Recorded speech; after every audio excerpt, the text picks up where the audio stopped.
Oi, gente. Primeiramente, gostaria de saudar a todos os participantes, né? E agradecer também o convite, né, da organização da Semana Interna de Prevenção de Acidentes. Estou aqui, né, para falar um pouquinho sobre alimentação saudável e adequada. Mas, primeiramente, né, quem sou eu, né? Sou Bruno Mota, sou nutricionista. Meu CRN é daqui do estado do Rio de Janeiro, 12 10 11 69. Sou especialista em educação, tá? Mestre em saúde coletiva e também sou servidor municipal, tá? Atuo como responsável técnico pela alimentação escolar na cidade de Paracambi, aqui no estado do Rio de Janeiro.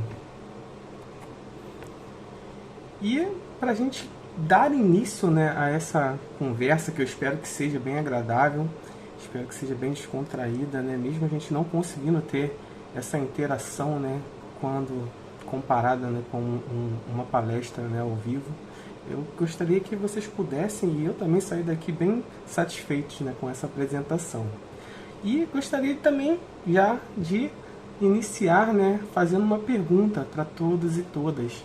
O que vocês entendem por este assunto, alimentação saudável e adequada? Provavelmente vocês devem estar pensando, vocês devem, né, estar pensando aí, seria por acaso comer pouco? Comer frutas, verduras e legumes? Usar produtos diet ou light? Cortar os carboidratos, né? Beber mais de 2 litros de água por dia? Ser vegetariano? Parar com as bebidas alcoólicas? Essa daí é difícil para muita gente, não é? Então, algumas indagações desse tipo que permeiam, né, esse assunto quando a gente fala sobre alimentação saudável e adequada. Então, vamos lá. Primeiramente, precisamos entender que se alimentar vai muito além do que ingerir nutrientes. Eu entendo que, por mais que possa parecer um pouco estranho, né, para vocês, mas quando a gente se alimenta, a gente está fazendo muito mais do que ingerir esses nutrientes, tá? A comida não aparece através de mágica nos nossos pratos. Já pararam para pensar nisso? Eu sei que a gente, às vezes, assim, tá tão pegado, né, naquela batida de trabalho, rotina, tarefas, dia a dia, que a gente não... Já pararam para pensar de onde vem essa comida? E as nossas escolhas alimentares interferem diretamente no meio ambiente, na economia, na nossa sociedade e também na nossa saúde? Pois bem, interferem. Eu estou aqui para mostrar que a alimentação saudável e adequada vai muito além do que a gente ingerir estes nutrientes para manter a nossa saúde em dia, para manter um peso adequado. Então, continuem comigo aqui porque eu garanto que vocês não vão se arrepender. E o que são os sistemas alimentares? Já ouviram falar dessa expressão? Sistemas alimentares? Uma dica que eu dou: esses sistemas precisam ser sustentáveis. Essa palavra de sustentabilidade, né, tem sido usada muito hoje em dia, né? Está sendo muito importante. A gente está vendo aí as tragédias climáticas que estão acontecendo a todo momento aí. O Rio Grande do Sul está passando por toda essa dificuldade aí por conta de um ambiente que a gente está tendo, né? Uma vida que a gente está levando que não está sendo sustentável e que está causando todas essas interferências no planeta, climáticas, econômicas, sociais. Então essa sustentabilidade precisa ir além, sabe? Ela não precisa só estar pautada no meio ambiente, mas também, principalmente, também no meio ambiente, mas na economia e também em nossas relações sociais, tá? Mas vamos falar disso um pouquinho mais para frente. Voltando ao sistema alimentar, todo o caminho que o alimento faz, desde o seu cultivo pelos agricultores, perpassando pela logística de transporte, processamento, armazenamento, comercialização, preparo até chegar onde? Na nossa mesa. Isso aí.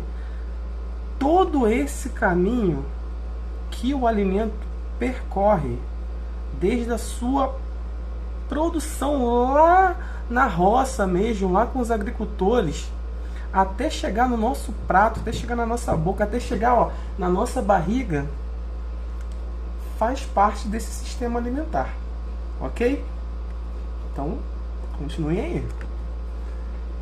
Sistemas alimentares sustentáveis. Como que a gente pode pensar em sistemas alimentares sustentáveis? Primeiramente, agricultura familiar e agroecologia. Esses termos também estão bem na moda, né? Os agricultores familiares e a agroecologia estão diretamente ligados nesse processo. Eles juntos são capazes de produzir alimentos com sustentabilidade ambiental, econômica e social. De que maneira? Vem que a gente vai discutir bastante sobre isso. E como que isso interfere diretamente na sua saúde. Sustentabilidade ambiental. Como que isso ocorre? Optar, por exemplo, por adquirir alimentos que são produzidos por agricultores locais que optem em não usar agrotóxico é o primeiro passo. Gente, quando a gente compra alimentos das nossas proximidades, dos agricultores que estão próximos às nossas casas, por mais que esse próximo não seja tão próximo assim, mas que estejam ali, sabe? Que se não fazem parte do nosso município, que faça parte da nossa região, que faça parte do nosso estado, tá? Então é muito importante que a gente opte por dar preferência para esses profissionais, para esses agricultores, porque eles são capazes de produzir alimentos que são praticamente pertencentes à nossa cultura alimentar e também que vão ser o quê? Os alimentos mais frescos, né? Que vai estar ali pertinho, não vai precisar se locomover tanto para chegar na nossa mesa.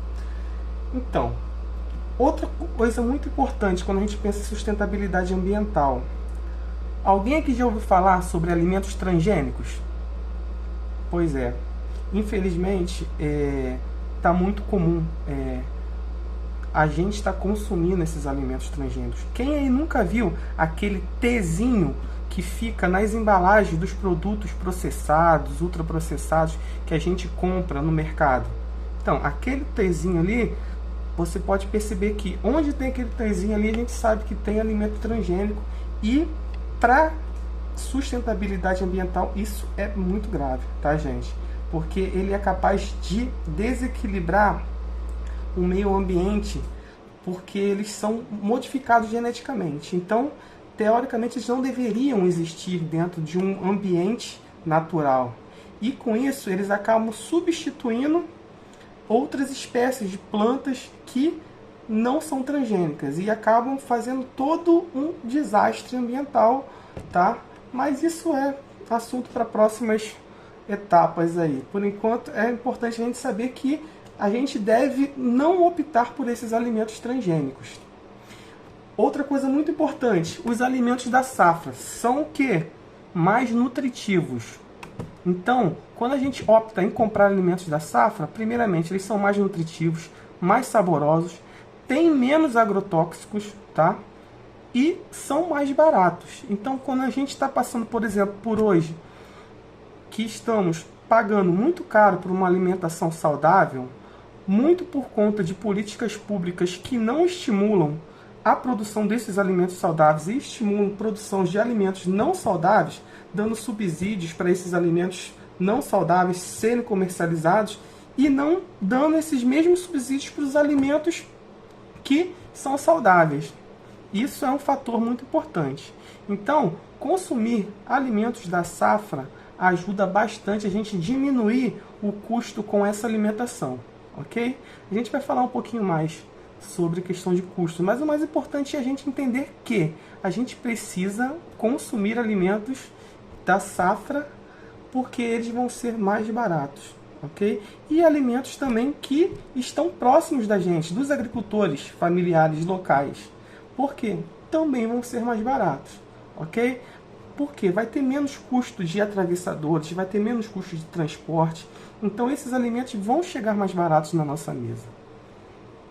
Outra coisa muito importante também, repudiar qualquer tipo de produto que seja oriundo de latifúndios, principalmente os mesmos, se esses mesmos latifúndios forem de origem de terras de grilagens indígenas, sabe? Se forem oriundos de desmatamento, todos esses latifúndios, além de empobrecerem o solo, além de requererem muito agrotóxico para sua produção, esse agrotóxico que vai poluir os alimentos, que vai poluir o lençol freático, que vai nos deixar muito mais propícios a estar adquirindo várias doenças, como câncer, por exemplo.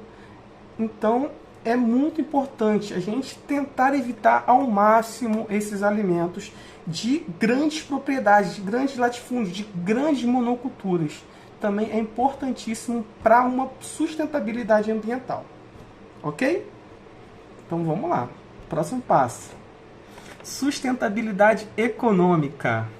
Como eu já tinha mencionado um pouquinho aqui anteriormente, comprar alimentos diretamente de agricultores locais tem menor custo. Ok? Pois os mesmos não passam por atravessadores e também tem um menor custo na logística de transporte, como eu já tinha mencionado antes. Fazer compras em feiras livres. Quem aí? Vamos lá. Gostaria de saber aí, ó. Precisa levantar a mão não, mas só dentro da gente mesmo, pensando aqui. Quem aqui costuma ir na feira comprar alimento? Aquela feira de domingo, eu não sei qual é o dia da feira aí na localidade onde vocês moram, mas pelo menos aqui no Rio de Janeiro, geralmente domingo tem feira. Quem aí de vocês gosta de ir na feira para comprar esses alimentos? Pois é. Comprar alimentos de feiras e de pequenos e médios comerciantes locais também vão estimular o quê? A circulação do dinheiro na sua localidade. Então, quando a gente estimula o comércio local, quando a gente estimula os feirantes, os agricultores locais, familiares, a gente está estimulando também uma sustentabilidade econômica. A gente está fazendo o dinheiro circular próximo da gente, não ir para longe, entende? Então, isso vai estar fazendo com que a alimentação também contribua para essa sustentabilidade econômica local. Tudo bem? Então, essas atitudes, elas fortalecem os comerciantes e os agricultores locais. Além de você ter à disposição alimentos, como eu já mencionei, mais frescos, saborosos e de menor custo. Então, gente, vamos dar valor ao agricultor local, vamos dar valor àquele pequeno comerciante. Por que você tem que ir num super, hiper, ultra mercado? Por quê? Geralmente é o quê? É uma empresa multinacional ou é uma empresa que nem tem a sede no estado ou na cidade que você mora, que está ali mesmo só para lucrar em cima dos moradores dessa região. Então vamos dar preferência àquela pequena venda, àquele pequeno mercado, àquele feirante que está ali vendendo seus produtos, porque aí sim a gente vai estar contribuindo para essa sustentabilidade. Tudo bem? Então vamos para a próxima, hein? Sustentabilidade social. O que seria essa sustentabilidade social? Vamos lá. Quem aqui gosta de cozinhar? Quem aqui cozinha? Não vale falar assim, minha mãe cozinha, minha esposa cozinha. Não, gente. Tô dizendo assim, ó, quem cozinha, quem vai para a beira do fogão, quem vai lá, ó, cortar batata, quem vai lá descascar cenoura. Esse é um ponto muito importante para a gente entender essa sustentabilidade social. A gente precisa entender que resgatar o prazer de cozinhar, que infelizmente hoje em dia está se perdendo, é muito importante, tá? Por quê? Cozinhar é o primeiro passo para a gente fortalecer as tradições alimentares. E o que seriam essas tradições alimentares? Quem aqui consegue pensar num alimento típico da nossa cidade, da nossa região, do nosso estado? Eu posso dar um exemplo aqui. Por exemplo, no Rio de Janeiro, a gente tem muita tradição de beber mate na praia. Infelizmente, essa tradição está sendo perdida porque as pessoas estão bebendo refrigerante. Entendem? Então, assim, olha como que é triste a gente perder essa tradição de beber mate na praia para estar substituindo isso por um refrigerante. infelizmente é triste. Eu acredito que também na região de vocês deva estar acontecendo também coisas deste tipo, né? Que é uma tristeza. Porém, o que a gente precisa fazer? Refletir, né? Outra coisa muito importante também, refletir se realmente estamos bem, fazendo bem para nós quando pedimos aquele fast food, principalmente se for por delivery. O fast food na loja, na lanchonete, ele já não é algo que vai estimular, que vai fortalecer a sustentabilidade social da região. Quando é pelo delivery, pior ainda. Por quê? Além de serem, geralmente, gente, eu não posso dizer 100%, mas muito mais do que 90% desses produtos de delivery e de fast food são alimentos que não são saudáveis nem para a nossa saúde, nem para o meio ambiente, nem para a economia local e nem para a sustentabilidade social. Então pensa bem, todas aquelas embalagens que a gente tem não vai fazer bem algum, vai fazer muito mal para o nosso meio ambiente, vai ser lixo, resíduo sólido, entende? Algo que vai contribuir de forma devastadora para estar piorando ainda mais essas catástrofes ambientais, né? Uma outra coisa também, delivery. Gente, isso era para ser usado em ocasiões especiais. Porém, a gente está ainda tornando isso normal. Tem gente que pede delivery todo dia, almoço, jantar e, se bobear, até o café da manhã. Então, é importante a gente pensar que a gente não pode se tornar um escravo desse tipo de alimentação, tá? Por quê? Porque ela vai fazer muito mal para todos esses tópicos que eu estou batendo aqui: sustentabilidade ambiental, econômica e social, ok? E voltando agora para os pratos, né, para os alimentos regionais, para os pratos tradicionais da nossa região. Quando a gente pensa nele, geralmente a gente pensa assim: eu lembro muito de comida tradicional, geralmente em festas, né? Por exemplo, festa junina. Eu não sei como vocês chamam aí, se chamam de São João ou festa junina. Aqui a gente chama muito mais de festa junina do que São João, mas no fundo é a mesma coisa. Por exemplo, aquela comida de Natal, aquela comida que a gente sempre come no domingo. Aqui no Rio de Janeiro, então, é aquele macarronada ou é aquele frango assado que geralmente acontece no domingo. Gente, isso é respeitar as tradições alimentares, é respeitar, é uma sustentabilidade social. A gente está fortalecendo as tradições da nossa região, as tradições alimentares. E como que a gente pode fazer isso? Eu acredito que vocês, ou a grande maioria de vocês, deva se lembrar daqueles livros de receitas, né? Das nossas avós, dos nossos pais. Então, cara, se você ainda tem isso, utiliza. Vai pro fogão, vamos cozinhar, vamos fortalecer a alimentação local, vamos parar de comer comida que a gente vê passando nos filmes de Hollywood, gente, que isso definitivamente para nossa tradição, para nossa cultura alimentar, não é nada bacana, ok? Então, passando aqui esse momento de introdução, vamos falar um pouquinho também de como escolher esses alimentos? Então vamos lá. Mas como?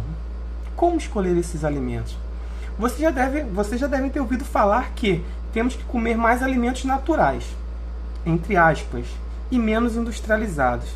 Isso era um termo muito utilizado antigamente. Hoje em dia a gente chama esses alimentos de outra forma, que eu vou estar falando para vocês daqui a pouquinho, tá bom? Mas quem aí saberia me dizer diferenciar esses alimentos de acordo com o seu grau de processamento industrial? Esses alimentos naturais e industrializados. Então, a segunda versão do Guia Alimentar para a População Brasileira é o Guia Alimentar para a População Brasileira. Ele foi lançado em 2014 e vai nos ajudar a identificar esses alimentos, ok? Então vamos lá. O Guia Alimentar ele nos mostra que os alimentos são divididos em in natura e minimamente processados. Alimentos processados, ingredientes culinários e alimentos ultraprocessados, tá bom? Quem quiser buscar esse guia aí, é só colocar lá, ó, Guia Alimentar para a População Brasileira, lá na internet, no seu buscador ali no Google, e clicar que você consegue baixar ele gratuitamente, tá? E vai ajudar bastante para quem está interessado em se alimentar melhor. Esse guia, ele é reconhecido mundialmente como um ótimo veículo para estar ajudando as pessoas a se alimentarem bem. Então, quer ter uma alimentação saudável e adequada? Leia esse guia. Tudo bem? Então vamos lá. O guia alimentar nos estimula a dar preferência a alimentos in natura e minimamente processados. Mas por quê? Então, gente, eu acho que como o próprio nome diz, né, in natura, alimentos in natura e minimamente processados. Quais alimentos são esses, né?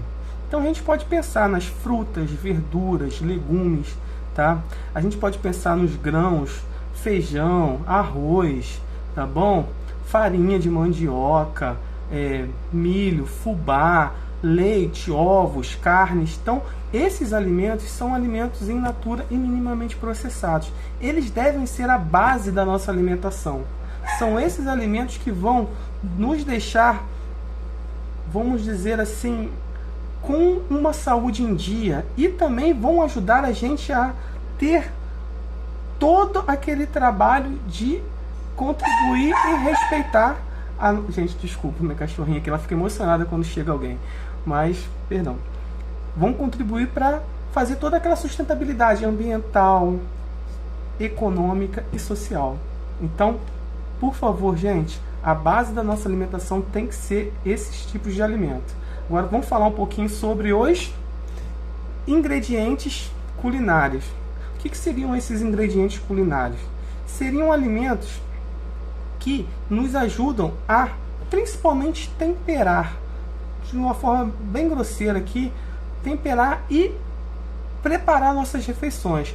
Por exemplo, óleo de soja, óleo de girassol, óleo de canola, azeite, gordura de coco, manteiga, até o próprio açúcar refinado, até o próprio sal. Esses alimentos, eles devem ser usados em pouca quantidade para estar preparando essa alimentação. Porque, vamos ser sinceros, né? Como que a gente vai fazer aquele arroz se a gente não colocar um pouquinho de alho, um pouquinho de cebola, um pouquinho de óleo, um pouquinho de sal para estar temperando esse arroz? Então, eles devem ser usados, porém, em pouca quantidade. Tudo bem? Então, partiu agora para a gente entender o que são os alimentos processados. O guia nos orienta que a gente deve consumir esses alimentos processados com cautela, tá? Mas a gente tem que entender o que é essa cautela para esses alimentos processados. E o que são esses alimentos processados, né? Eu acredito que aqui as pessoas devem estar pensando assim, poxa, mas alimento processado, será os industrializados? De certa forma sim, tá? Mas eles são meio que os industrializados do bem, que devem ser consumidos com cautela. Por quê? Primeiramente, quem é que come pão? O pão já por muito tempo foi demonizado mesmo, foi o vilão de muitas dietas. Mas por que ele é tão vilão assim? Vamos parar para pensar? Será que a gente não pode comer um pãozinho por dia? Poxa, eu sou nutricionista, eu como um pãozinho francês todo dia, gente. Entende? E isso não deixa a minha alimentação desequilibrada. Isso não contribui para que as minhas escolhas, né, a minha alimentação não contribui para uma desculpa, para prejudicar a sustentabilidade, né, ambiental, econômica e social. Comer um pãozinho por dia para mim não contribui para a piora da minha saúde. Então, não faz mal comer um pãozinho, no meu caso, ok? É lógico que existem as individualidades, tá, gente? Pode ser que uma pessoa esteja passando por algum processo de saúde, de enfermidade, que realmente deva ser restringido o pão. Mas isso são casos isolados.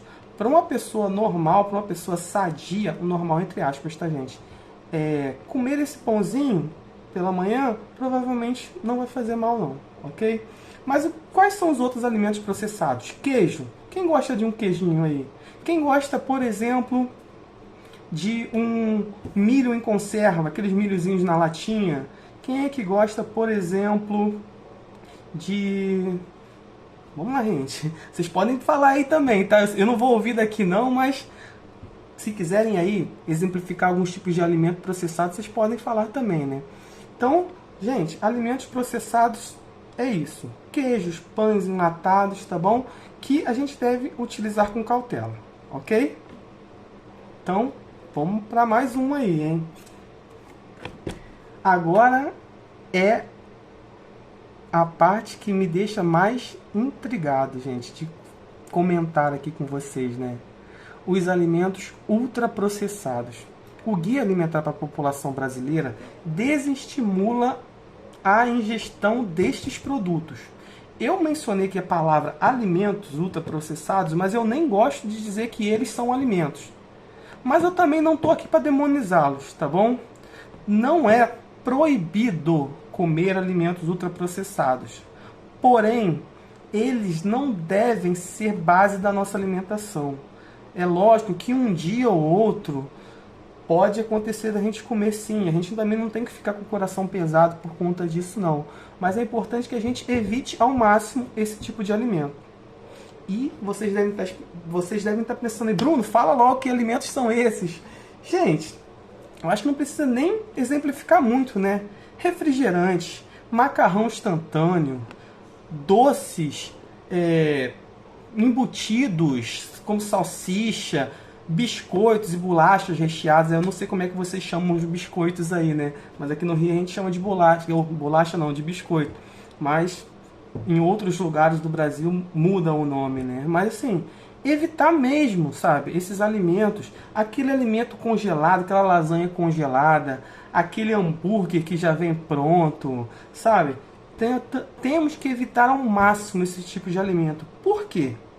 Além de não serem tão baratos, eles não são nada nutritivos e prejudicam bastante toda aquela questão de sustentabilidade que eu estou falando para vocês aqui desde o início da apresentação. Então, gente, vamos evitar esses alimentos, primeiramente, em nome da nossa saúde e também em nome do meio ambiente, em nome também da economia, em nome também do social, tá bom?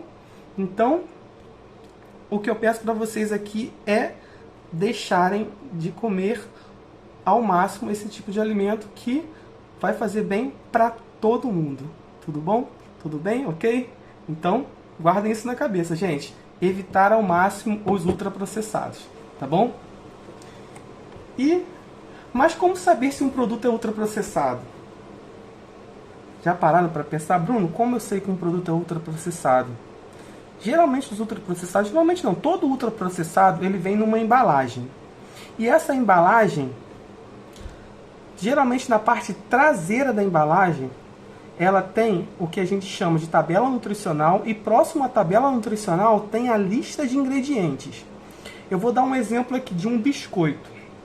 Quando a gente olha ali, farinha de trigo, na lista de ingredientes, geralmente a lista de ingredientes vem os ingredientes de maior quantidade para menor quantidade. Então, a farinha de trigo enriquecida com ferro e ácido fólico, ela é o que mais tem num biscoito.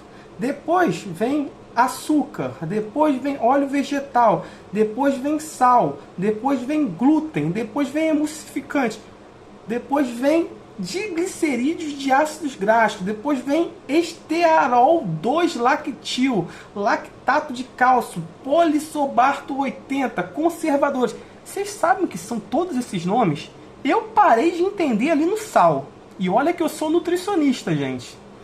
O que eu posso dizer para vocês é o seguinte: quanto maior a lista de ingredientes, e se esses ingredientes são esses nomes que a gente não sabe nem da onde veio, corra, Bino, corra que é furada.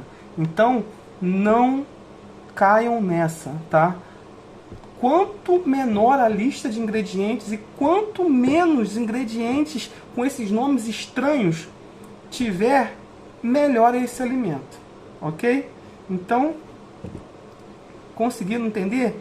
Vai lá na lista de ingredientes e olha, se você não entender os nomes que estão escritos ali, se tiver muito nome escrito ali, gente, isso tudo aí nada mais é do que corantes, edulcorantes, emulsificantes, estabilizantes, conservantes, todos esses antes aí fazem muito mal para a nossa saúde e também para o meio ambiente, para a economia e para o social. Beleza? Então vamos lá, gente. Tá acabando, tá? Fiquem tranquilos.